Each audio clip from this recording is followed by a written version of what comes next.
is 3 a.m. at the Gotham First National Bank, and the clicking noises you hear are the tumblers of a lock magnified many times by intricate amplification equipment. That's a boy, Mitch. You're doing fine. We're almost home.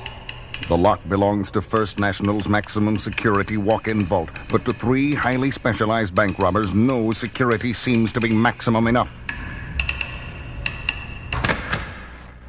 Hey, that does it. She's ready to open. All the other alarms have been shut off.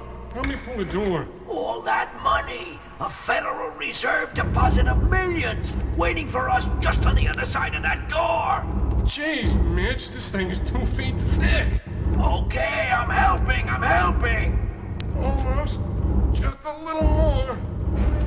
Good evening, gentlemen. We're glad you could drop by. Batman! Don't you fellas know it's polite to knock first? And Robin! They were waiting inside! No, it isn't fair. How could they know? Every crook makes at least one mistake, Trench, and your gang is no exception. Your mistake was falling for the phony news item Batman planted about a huge Federal Reserve deposit in this branch. Hey, what are we running here, a debate? Let's plug them! You're on top of it already! Robin and I prefer a fight without guns, and we expect the same from you. Batman, look out! The third one has another gun? Not a gun, boy wonder. Something far more useful. A bank robber flips a switch on the strange circuit-studded gadget in his hand, and at once the air is filled with a piercing, ear-splitting sound.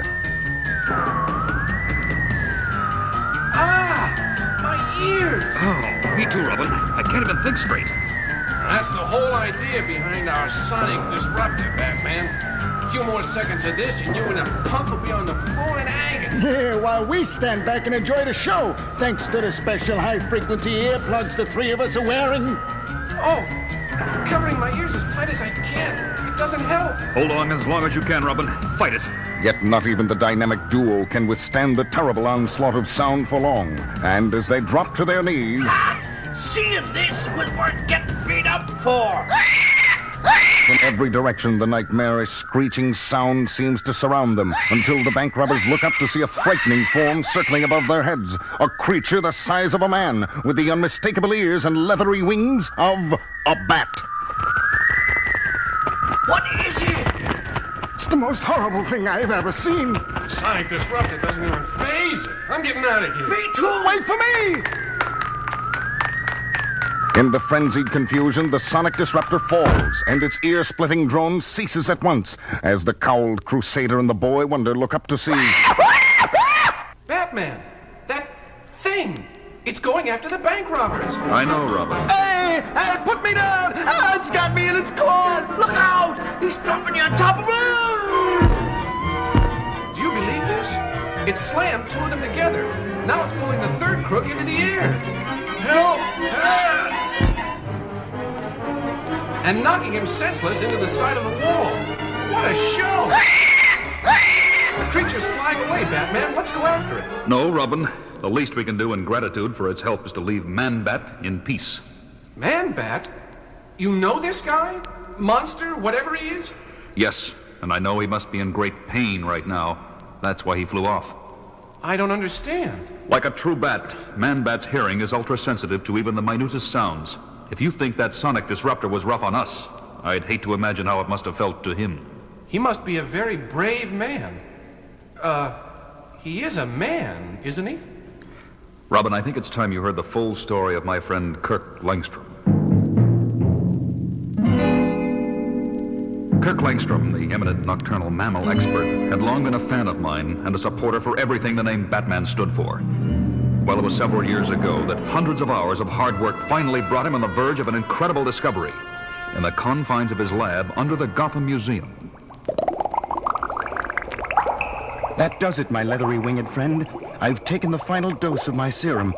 Now we wait. You and I. The friend Langstrom spoke to was a live bat, and the serum was a specially prepared gland extract he had derived from the creature for human consumption. He later told me he came up with the serum as a gift for me, but being the thorough scientist he was, tested the serum on himself first. And at first the results seemed impressive. Oh! That infernal noise is unbearable. What in heaven's name can be causing so much racket? Langstrom was both startled and tremendously excited when he traced the noise to its source, astonished to discover it was nothing more than... A dripping faucet! But to me it sounded like splashing tidal waves. My hearing has become incredibly sensitive. The first bat characteristic that proves my serum is working. And then the next sign became painfully apparent when Langstrom rushed to his desk to jot down some notes. Ah! My eyes!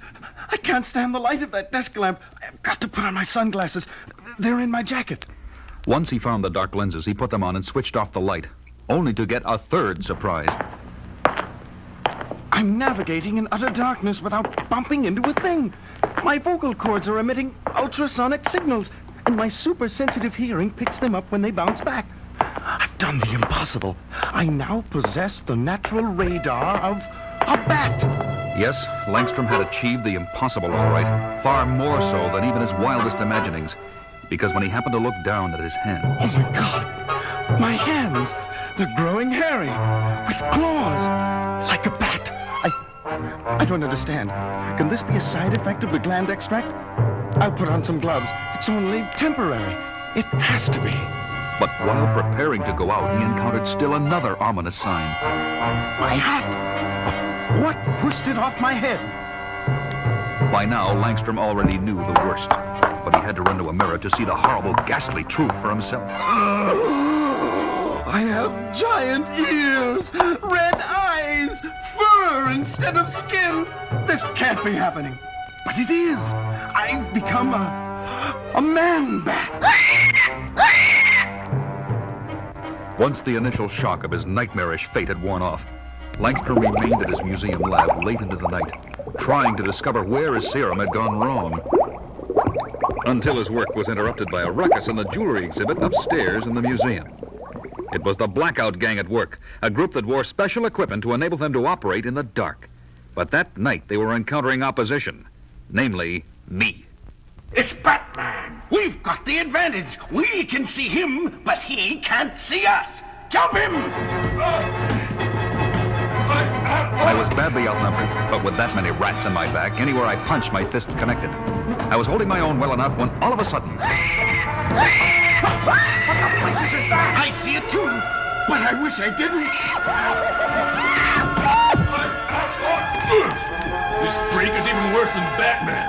Yes, Robin, that night I had a new ally, as Batman and Man-Bat fought side by side to mop up the rest of the gang. You all right, Batman? Sure, friend. Thanks to you. There's so much I need to know about you. No, it's all gone wrong. I want no part of you or anyone else. Don't go! Come back! Let me try to help you! He flew off into the night, and it wasn't until months later that I learned that he was really Kirk Langstrom, and that his once noble mind had become dangerously unstable as a result of the serum.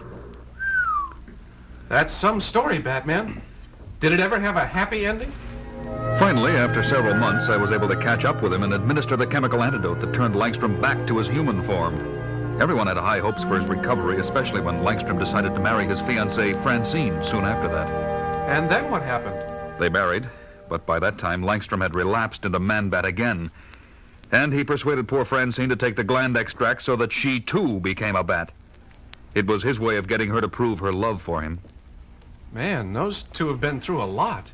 And I thought the worst was behind them, until tonight. Poor Langstrom must have suffered another... You took my Man-Bat away! And for that, you must die! Look out! Langstrom's back, but he's not making sense. Wait a minute, Robin. I think I understand.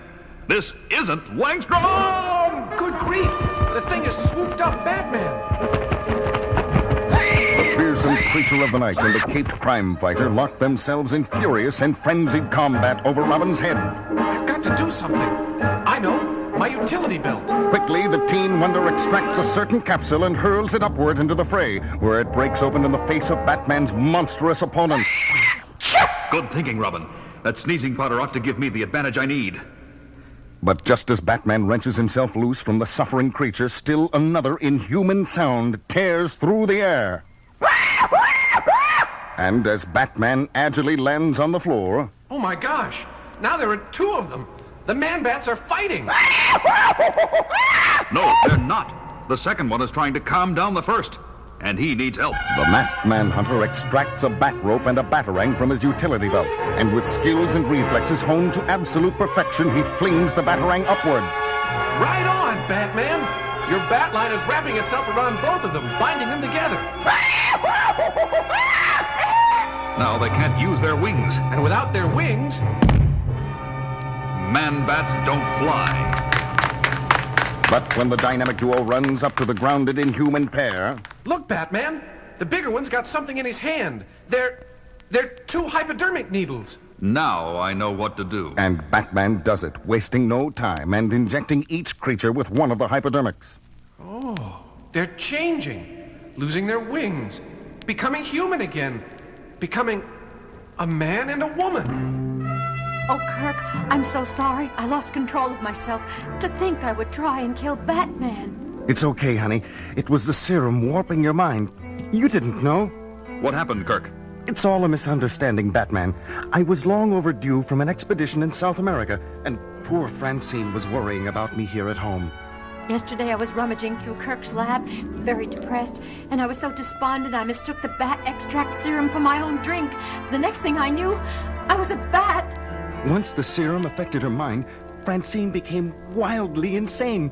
And when I finally got home this morning, I found frantic scrawls drawn all over the walls, blaming you, Batman, for my disappearance. I get it. So you took a dose of this serum yourself, figuring the only way to stop a man-bat is with another man-bat. That's right. But when I finally located you two a few hours ago, you were up against that terrible sonic disruptor. So I gave you a helping hand with those bank robbers. I'll say you did. That must have been murder on your bat ears. And while Kirk took some time to recover, Francine caught up with us and attacked. Batman, can you ever forgive me? I already have, Francine. Well, I may never forgive you, Batman. Not unless you get around to introducing me to your friends. Sorry, Robin. Kirk, Francine, I'd like you to meet my protege and junior partner.